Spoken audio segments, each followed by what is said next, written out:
Hello ka-trade! Ituturo ko sa inyo ngayon kung paano kumita ng extra income sa forex trading kahit hindi na tayo nagtitrade gamit ang Forex AA at XM Copy Trading. Bago ko ituro sa inyo, disclaimer ka-trade, ang pag-i-invest sa forex trading, paggamit ng AA at Copy Trading ay mataas yung risk, pwedeng malugi yung kapital natin. So marami ng EA at marami ng nag-copy trade na nalugi. Kaya't pag-aralan yung mabuti yung risk at reward. Kung worth it ba yung profit na kikitain natin every month sa i-risk natin. Okay? At makikita nyo dito sa video na ito kasi transparent kong ipapakita sa inyo para makapag-decide kayo kung mag-copy trade kayo or hindi, worth it ba yung kikitain ninyo sa pag-copy trade. So dito sa EA at Copy Trading ka-trade, walang instant yaman dito. Pwede tayong kumita dito ng extra income. Halimbawa, panghulog sa mga bills, pang grocery, ganyan, or panghulog sa bayarin natin sa sasakyan natin monthly.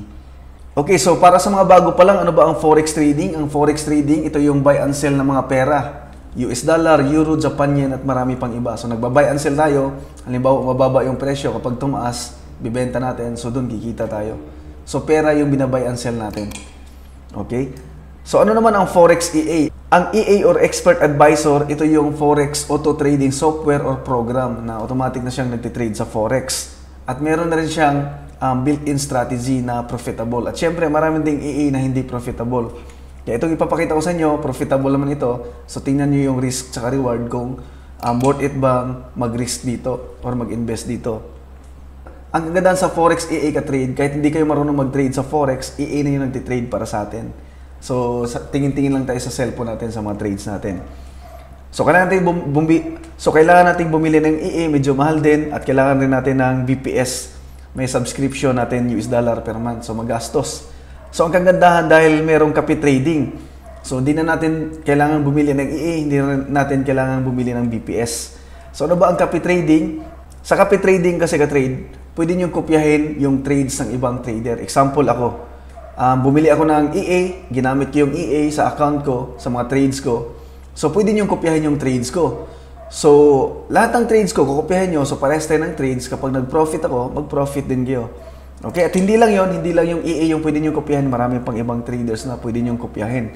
So, ito yung mga EA na ginamit ko at pwede nyo kopyahin ng libre. Walang bayad ito ka-trade. Ito ang Waka Waka EA. So, binili ko ito, 2,400 US dollar. So, malaki yan, 100,000 pesos mahigit. So, ito yung track record sa my FX book nitong EA na ito. Ayan, pakita ko sa inyo. So, nag-profit na siya ng halos 8,000%. So, nagpo-profit siya ng 6.6% monthly. At ang drawdown ay 26.7%. So, worth it bang mag-invest dito at kumita ng 6.6% every month? Pero, syempre, may risk. Ito, 26.7% yung drawdown. Anong ibig sabihin yan? So, nagtitrade yung account natin. So, nagkaroon ng mga losing trades. Bumaba yung account natin. Nag-drop ng halos 26.7%. Okay, so worth it bang mag-risk ng ganyan para magkumita ng 6% every month? So itong EA na ito ay simula 2018 pa at every month may profit.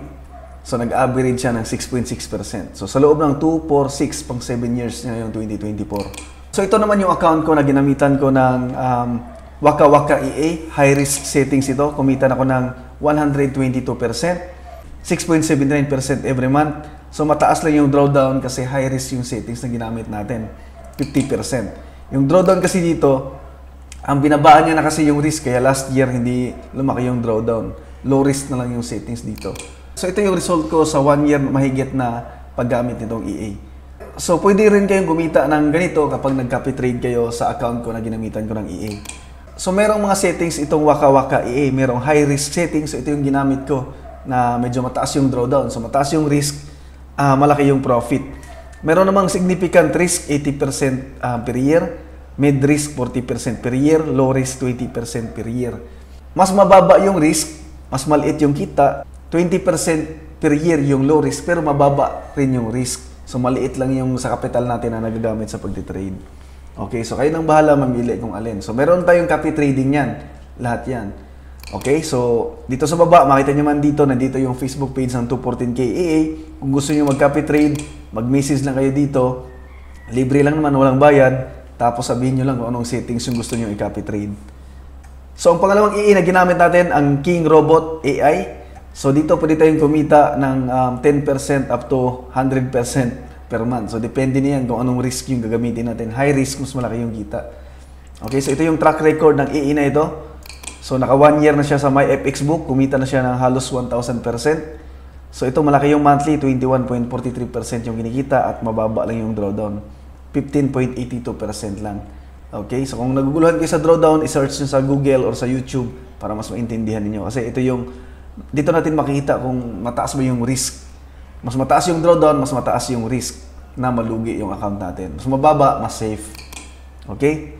So magandang EA ito, maganda yung record. Pero 1 year pa lang ito, hindi katulad ng Waka EA na 6 years. So talagang tested na. So ito yung mga settings. So kapag low risk, ito lang yung lot size, 0.1 to 0.02. Medium risk, 0.03 to 0.04. High risk, 0.05 to 0.06. Yan yung settings. So magkano yung minimum capital? So $100 lang sa copy trading hanggang $1,000. Depende sa EA na gagamitin ninyo.